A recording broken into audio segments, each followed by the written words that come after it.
because of Freddie Dobbs, I am going to destroy a part of my house. I've made it to London. And I've got a friend in need, well, a Triumph in need, so that's worth any time. This is Mr. Freddie Dobbs, on the Wurks channel of all places. I am so delighted, Joe, that you got in touch with me. This came for me completely out of the blue. Straight after I thought I was honestly going to have to potentially break the Bonneville down for parts, you may be my saviour. We can hope, we can hope. So what issues have you been having? Okay. Give people a bit of a backstory. Complete honesty here. It's running really, really lumpy. So if you're riding along, you open up the throttle, it will bog down. But it doesn't matter if the engine's been warm for 10 minutes or been riding for an hour, it can still bog down. There's also potentially an issue with the spark plug coil. Yep. So if that just all comes out, the spark plug and the coil around it, I don't know if there's going to be an issue there or not. I really have no idea at all. I'm just saying it because I know that's work that's been done. And again, I don't know if it's been sorted. Engine management light sometimes comes on, although I don't know if that's dried out because of the electronics. But basically, it's just bogging down all the time. It may also be running a bit rich because of the exhaust being changed back and stuff. Yeah, I mean, the tri-motor mechanic said, quoting, it runs like a pig. Yep. Yeah. You've got a challenge, That's Joe. what it's a challenge, isn't it? You've got a proper challenge do it. because, in essence, this bike has been termed borderline uneconomical to repair. Yep. I think we can do it. I really do.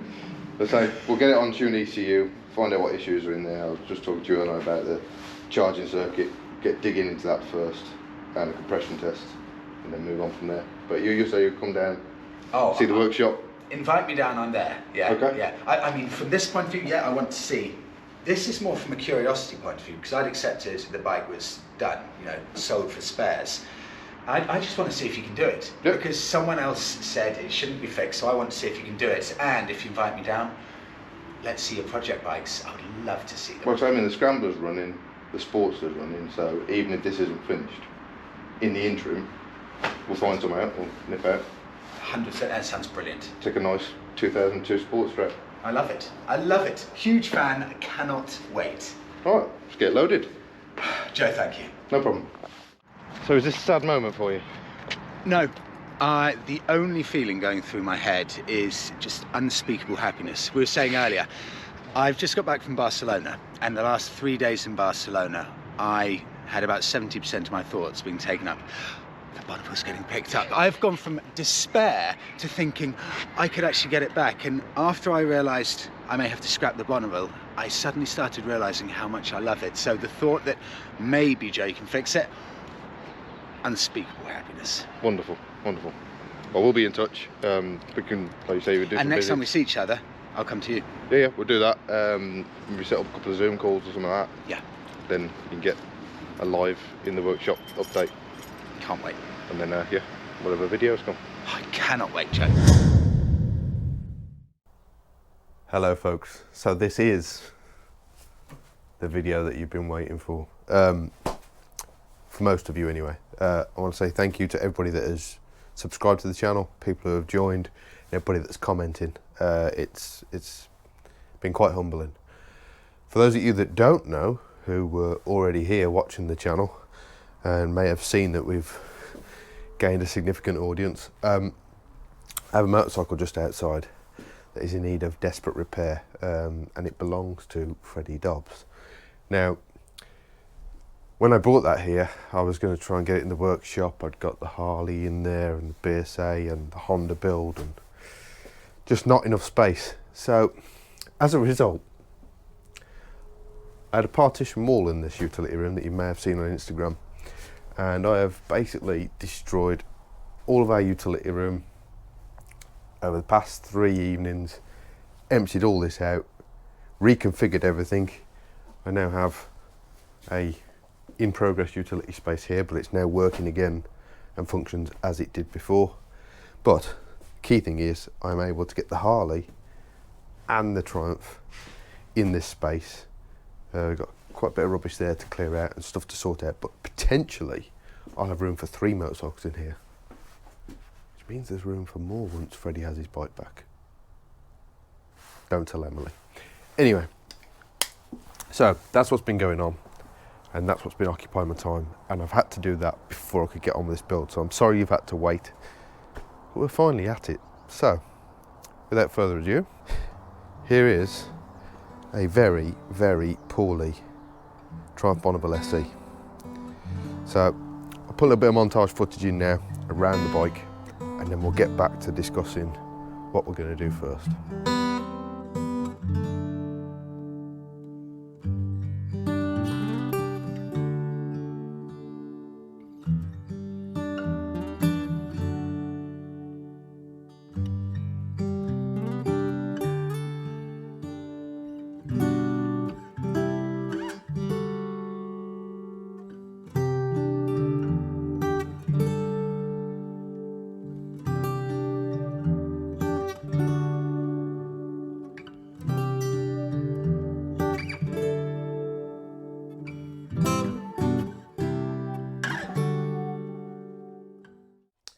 So folks, you join me over at the whiteboard, and Freddie's bike is now on there. So we're on the 5 list approach that we used for the Triumph that we built.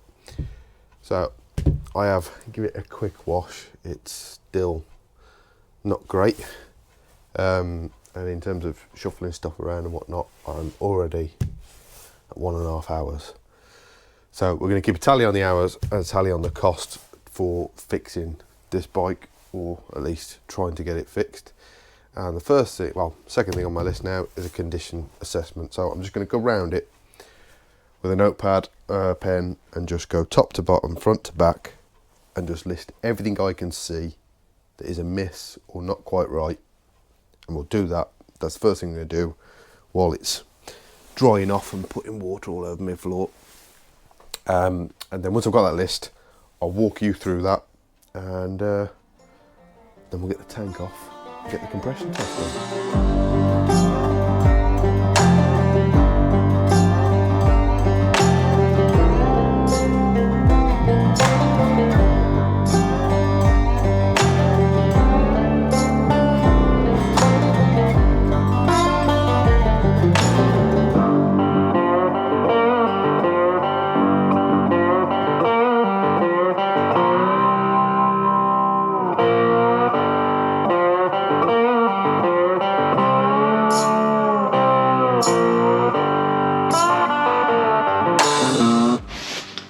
Okay, so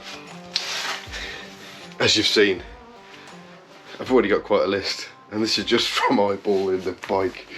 Obviously I will have to go through this with Freddie and just check that he's happy for me to sort some of these things at least.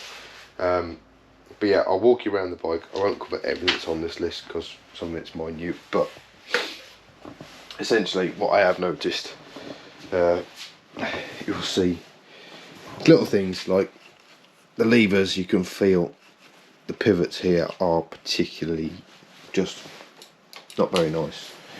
That's a nice quick fix. Drop the pins out, service them, job done.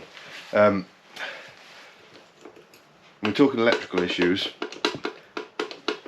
having things like the ignition barrel rattling about the place probably isn't causing his problems, but certainly ain't going to help matters in the long term.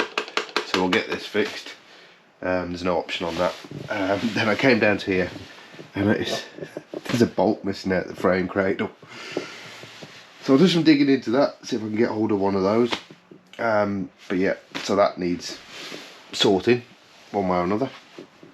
Looks like I've got slightly uneven pad wear both front and back. So I'm guessing the pins in the calipers are a little bit sticky. So we'll get those off, get them apart, clean them up, grease them and what have you. Both discs are quite ridged and scored. They're not even wearing. I think they're close to end of life. I'd have to mic them, but yeah. So I'll speak to him about that because I know that's not cheap. As we move along, you can see the plunger knob for the rich start enrichener is missing. So we've got some bit of wiring hanging down from various places. All that just needs tidying up. Then we come down to here.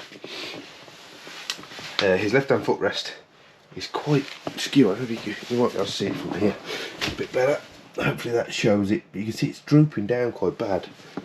I know he said it was designated a write-off when he bought it, Cat C or Cat N.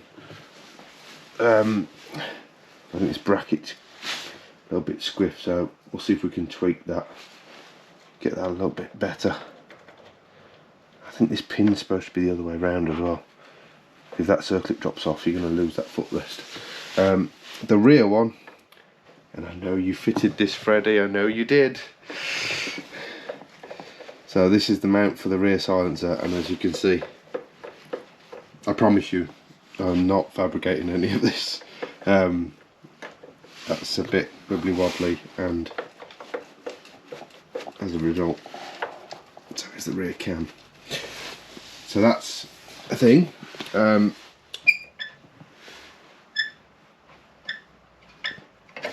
Yep, as well as this bolt there. I might have actually covered most of the things that are on the list. Yeah, so probably want to brake fluid flush as well. I haven't checked the rear reservoir yet. And down here on the map sensor takeoffs, you have these nice little solid lines that then have these rubber hoses. There's a bit of an odd, it's only been repaired on one side. I know they've got a bad habit of cracking here. I've got some really nice silicone hose for those, so I'll pull those out, rework those again anyway, so it's a little bit more uniform. O2 sensor wiring is not happy and is routed down here. I don't know if they are where the seal plugs, they should be, but yeah, we'll reassess the O2 sensor wiring or even switch them off. But next protocol, tank off, get the plugs out, see how that's looking, and get the dreaded compression tester out, and hopefully we get a good number. Here we go then, moment of truth. So I've got my spare battery in place, that's fully charged, it's been on charge all day. Compression tester's in place, there's a little brass adapter in there and a quick release, quick check of the reset. So according to the book, which I will dig out, under the long-term service, Triumph don't give any figures, apparently. I haven't been able to find much online, but it does say here, which aligns with my thoughts. Essentially it should be at least 150 to 180 psi per cylinder, as stated here, and anything less than 120 psi, then we got a problem. So compression tester's in place, left hand cylinder. I've got the clutch lever taped up just to bypass the clutch safety switch. Let's see what we get on this cylinder. So wide open throttle, ignition on, wide open throttle, and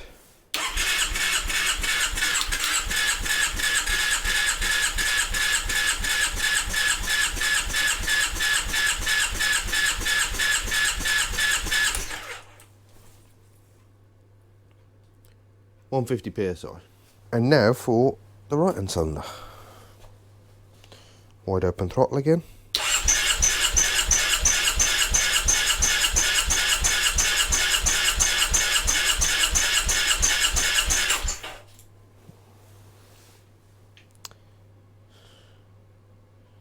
It's 140, 145.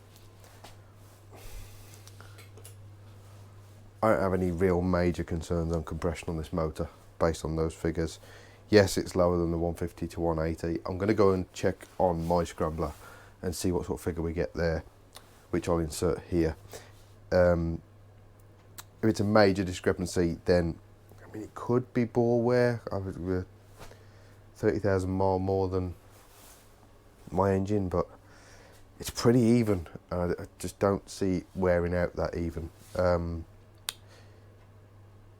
Other avenue to explore is potentially cam timing. We know all this has been apart, and I would have thought when Kingdom Motorcycles had this apart, if they'd have seen like massive bore glazing and all that sort of thing when they had all this out, they probably would have said something. So I'm more inclined to think potentially they've got the cam timing out slightly somewhere.